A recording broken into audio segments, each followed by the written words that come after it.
Hello दोस्तों, कैसे हैं आप सभी। उम्मीद करते हैं आप लोग अच्छे स्वस्थ और मस्त होंगे और आपकी तैयारी बहुत अच्छे तरीके से चल रही होगी।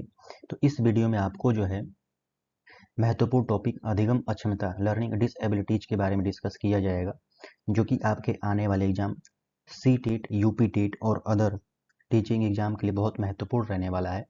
तो वीडियो को पूरा देखें और अच्छा लगे तो लाइक और सब्सक्राइब करिएगा। तो चलिए बिना देर किए शुरू करते हैं यह महत्वपूर्ण टॉपिक अधिगम अक्षमता लर्निंग डिसएबिलिटीज। तो इस शब्द का सर्वप्रथम प्रयोग किसने किया था? इस शब्द का प्रयोग सबसे पहले सैमुअल क्रिक ने किया था और यह जो है किससे जुड़ी हुई समस्या है? यह तंत्रिका तंत्र से जुड़ी हुई एक समस्या है। इसमें होता क्या है? इसमें जो है बच्चा जो है पढ़ने लिखने और गणित को सॉल्व करने में उसको समस्या होती है, तो उसी को हम लोग कहते हैं अधिगम अक्षमता, यानी कि सीखने में अक्षमता पैदा होना या बाधा उत्पन्न होना, उसी को लर्निंग डिसएबिलिटीज कहते हैं।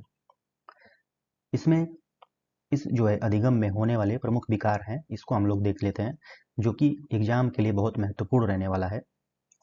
सबसे पहला है डिसलेक्सिया। डिसलेक्सिया यानी कि पठन विकार। यानी कि पठन विकार मतलब बच्चा जो है पढ़ने में उसको कठिनाई होती है और वो जो है अच्छे तरीके से पढ़ नहीं पाता है। आप उसको पढ़ाएंगे, ABCD पढ़ाएंगे तो उसमें बी जो होता है, बी को वो डी समझ लेता है। सेम जो होते हैं वर्ड, उन उसको जो है उसको पढ़ने में समस्या होती है। अगर उसको सा पढ़ाएंगे तो वाज पढ़ लेगा, और उसको अगर जो है एम पढ़ाएंगे तो उसको डब्लू पढ़ लेता है और डब्लू को एम पढ़ लेता है। तो इसी को हम लोग कहते हैं डिसलेक्सिया, यानी कि बच्चे में जो है पढ़ने संबंधी विकार होता है, उसी को डिसलेक्सिया कहा जाता है। अगला विकार देख लेते हैं इसमें, डिसग्राफिया। इसमें क्या होता है? डिसग्राफिया। डिसग्राफिया मतलब लेखन विकार, यानी कि बच्चे को लिखने में होने वाले विकार को हम लोग कहते हैं जो है डिस्ग्राफिया।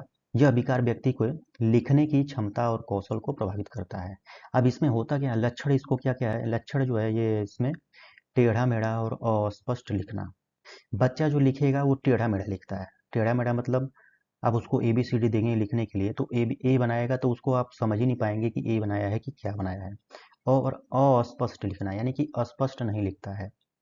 और उसमें होता क्या है कि शब्दों के बीच अनुचित जगह छोड़ना, यानी कि वो जो है शब्द अगर आपको ABCD जो भी या कुछ लिखने के लिए उसको देंगे तो वो जो है बहुत ज़्यादा जगह छोड़ देगा। उसके बाद जो है बच्चा लिखते समय बहुत जल्दी थक जाना, यानी कि वो जो बहुत जल्दी थक जाता है। कौन से विकार में? डिसग्राफिया में। अगला जो विकार है इसमें डिसकैलकुलेसिया। अब इसमें जो है आप डिसकैलकुलेसिया, इसको आप याद करने का सबसे आसान तरीका है कैलकुलेसिया। कैलकुलेसिया मतलब किसी चीज की गणना करना, यानी कि कैलकुलेशन करना। तो उसको हम याद कर सकते हैं डिसकैलकुलेसिया को गणितीय विकार।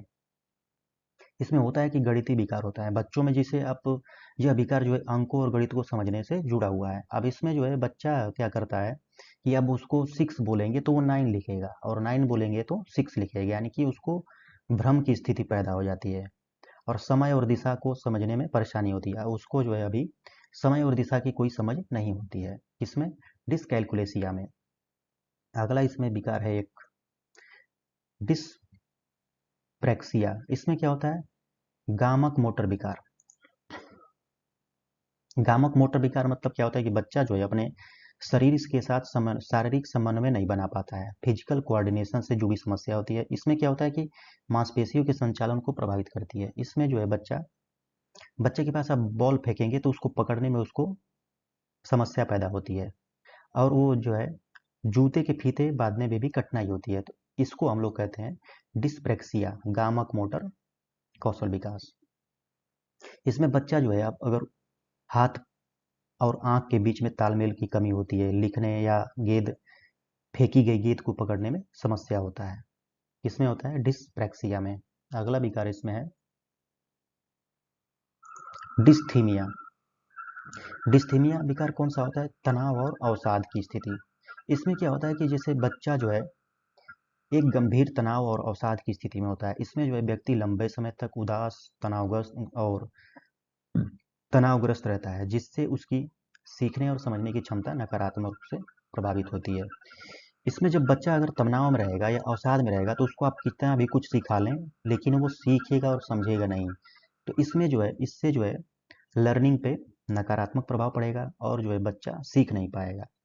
तो इसको हम लोग कहते हैं डिस्थीमिया। इसके लक्षण क्या क्या होते हैं? इसमें जो लक्षण होते हैं, चिड़चिड़ापन, क्रोध और उदासी।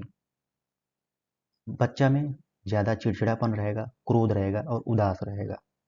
किसमें? डिस्थीमिया में। अगला है डिस्फेजिया। डिस्फेजिया मतलब भाषा विकार। इसमें जो है भाषा को समझने में उसको समस्या होती है। बच्चे को भाषा में समस्या होती है। अब उसको कुछ बताएंगे वो कुछ समझता है। यह बातचीत करने और भाषा को समझने से संबंधित विकार है। इसमें होता क्या है, लक्षण क्या है? अपने विचारों को शब्दों में व्यक्त न कर पाना। जैसे किसी बच्चा अपना जो विचार उसके में आ रहा है उसको आपको बता ही नहीं पाएगा कि उसके दिमाग में क्या चल रहा है, और वो जो है आपकी दूसरों की बातों को समझने में भी संघर्ष करता है। यानी कि दूसरे क्या बोल रहे हैं उसको ये भी नहीं समझ में आता है। तो ये जो है डिसफेजिया में होता है, भाषा विकार में होता है। तो इस वीडियो में आपको जो है लर्निंग डिसएबिलिटीज के बारे में डिस्कस किया गया है। वीडियो कैसा लगे कमेंट करके बताइएगा। धन्यवाद।